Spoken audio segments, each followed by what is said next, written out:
Hello, this is Haiku, back for my set review for Historic Explorer and Standard Pauper on Arena for our commons of LCI. So starting with Acolyte of Al Aclazotz. Acolyte of Aclazotz. Wow, that's very difficult to say.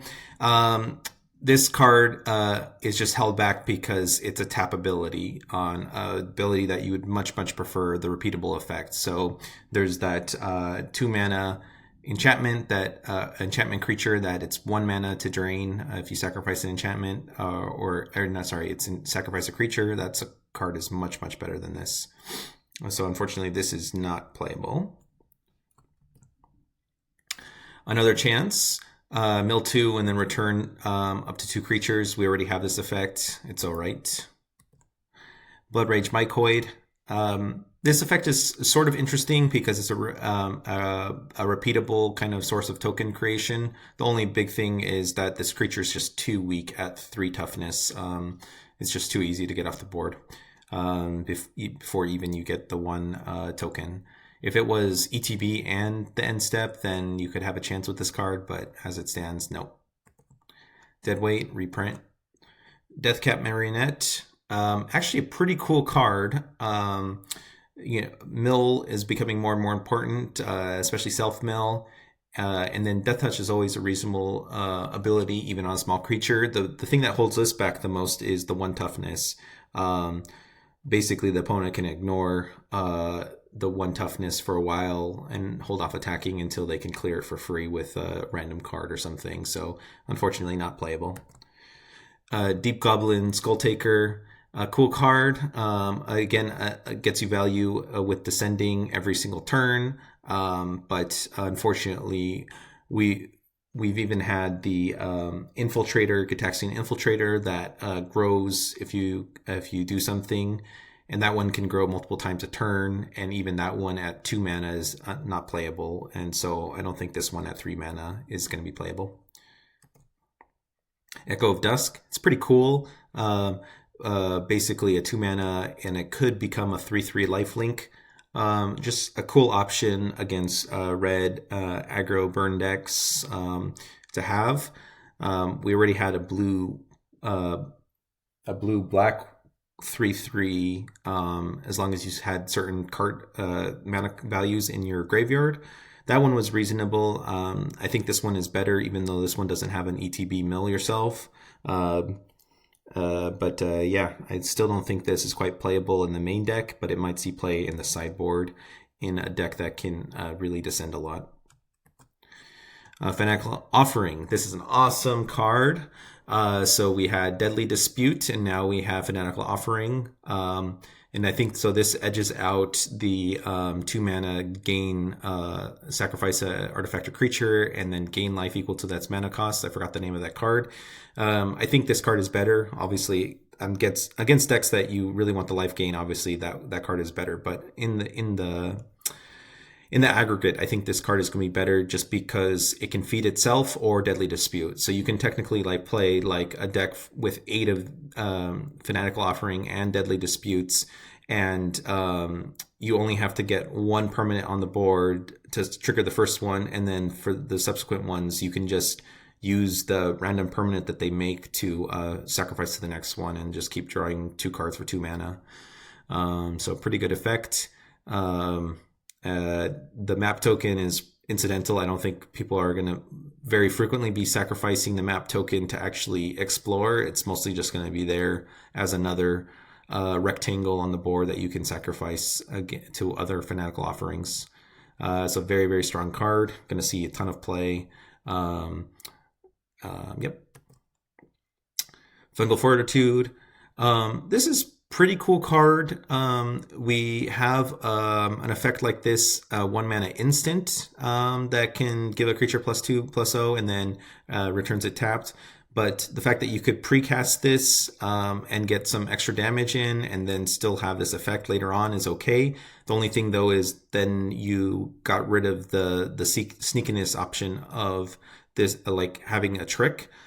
But at the same time, most of those decks aren't relying on that effect to be a trick. They're relying it on it to get value later on, and they're sacrificing their own creatures.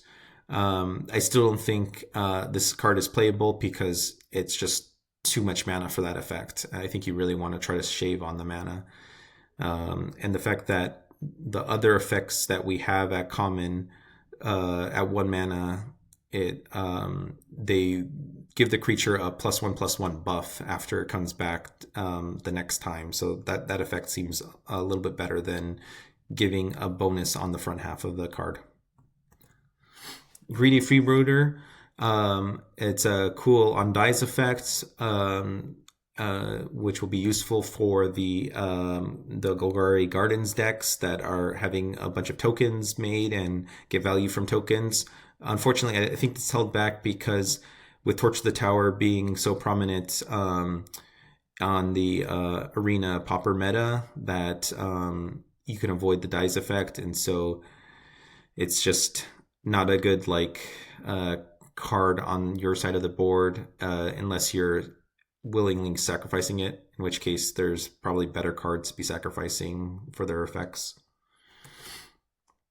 Join the Dead.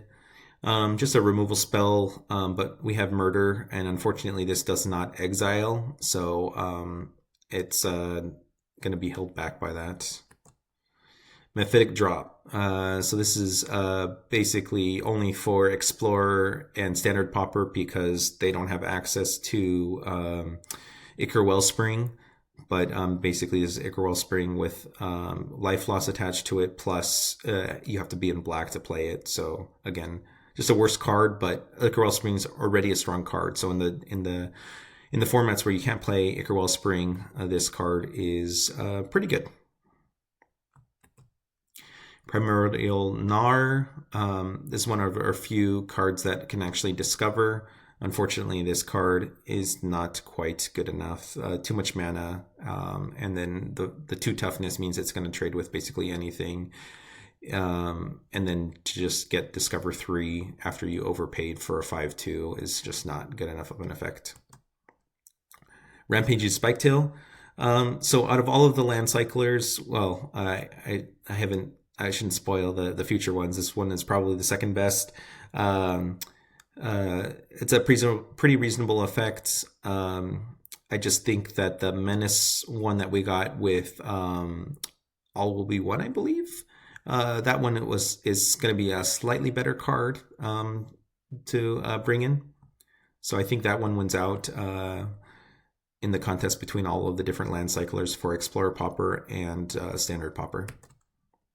Ray of Ruin, an overcosted removal spell for limited play, so not going to see constructed play, but obviously good in limited. Again, a mill card is okay, but I think you need to play the mill cards that ETB mill rather than mill every turn for less. Skullcap Snail. This is a cool advancement of a buff of an effect. So yes, there is a little bit of power creep on this card, but I think it's reasonable. Discard on those the 2 mana 1/1s felt so bad. It's still not good enough though, because just 1 toughness is just so easily dealt with that not playable. Tithing Blade. All right, this is my call for the best card of the set. No spoilers, I guess. The front half is just awesome, and then the back half being the back half is every upkeep drain the opponent for 1 life. So just ETB Edict effect, which is super awesome. So now you can pick it up and then replay it. So it goes into so many different decks that want random artifacts on the board so they can use it to tap for their Disruption Protocol, or to sacrifice to their Deadly Dispute, or the new Deadly Dispute, which I already forgot the name of. It does so much stuff. So it's going to be an awesome card. This is the first time we got a common at 2 mana with an Edict effect on Arena. So that's a pretty big deal for Arena. there's a lot of tokens running around our arena, so it's not like it can really hit the creature that you're wanting to hit. But most decks have additional removal, and I expect most decks will play this with additional removal. So you can remove the random tokens of that you don't want to get sacrificed to the edict, and then use the edict on the big creature that you're having trouble with. So very good card. Definitely is going to have a couple copies in almost all the decks that are playing black, and I'm trying to predict, in my Mardu deck, am I going to be playing the full play set? I still don't know yet. Yeah, we'll have to see. I think it might be good enough to play the full play set. Again, further cut down on how many creatures I'm playing in my Mardu deck. One interesting thing about this card is it's a craft with a creature rather than an artifact. So you do want to play it in decks that have at least some sort of creatures, which is not a big deal in Historic, because there's so many good creatures that can go to the graveyard, and there's all the cycling creatures from LTR. But in Explorer and Standard Pauper, it's a little bit harder to get random creatures in your yard. You still have cyclers, but they cost 2 mana at that point. So you're paying slightly extra to be able to flip this over to its backside. So I don't think many times you're going to be flipping this. You're just mostly going to be either playing this to get the value and then sacrificing it away, or bouncing back to hand to replay it again and again and again. So I don't expect this to be flipped that much, but the front half is so bonkers that it really doesn't have to be flipped to go in to so many decks. All right, Vito's Inquisitor. I feel like I skipped a card. No, Vito's Inquisitor. And this is a cool effect. It's not a tap effect. It can sacrifice either creatures or artifacts. And it's at instant speed. It has all the check marks. The only thing though is it does cost mana every time you want to activate it. Obviously, I think Wizards have learned their lesson for these kind of cards, and they want them all to be costing mana to be turned on. And then the fact that this is a 4 mana card, unfortunately, I think that holds it back. And then having a 3 toughness when it first comes into play, if you play for 4 mana, means that it's going to get torched to towered or candy grappled out of existence before it can grow out of that range. So unfortunately not playable. So that's it for black. So black got the strongest card of the set, Tithing Blade, and then it has this, where was the card? The Fanatical Offering, which is the new Deadly Dispute. So got 2 extremely strong cards, and then had some, role players that might see some sideboard play, but really the stars of the show of the whole set really is Tithing Blade and a new Deadly Dispute. I think this card is slightly worse than Deadly Dispute, but Deadly Dispute is such a high bar that being slightly worse than Deadly Dispute is still pretty good. All right, so that's it for black. Hopefully you're enjoying my set review. I'll see you for the next color.